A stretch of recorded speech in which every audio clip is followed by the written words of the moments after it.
У нас в Башкортостане имеется Дом дружбы народов республики, который работает с 1995 года. При Доме дружбы у нас 16 историко-культурных центров. И среди них вот Чувашский историко-культурный центр находится у нас в селе Суртишмак Камыскалинского района. Работаем мы на общественных началах с 1995 года, а с 2006 года уже нам дали статус государственной бюджетной организации и работали и являюсь главным специалистом Чувашского историко-культурного центра.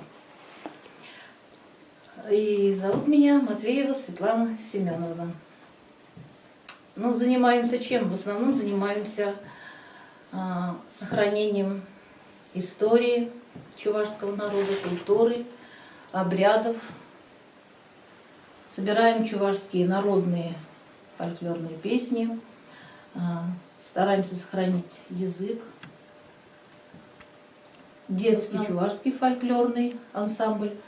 В клубе у нас имеется чувашский народный фольклорный ансамбль «Шевле», потом чувашский народный театр,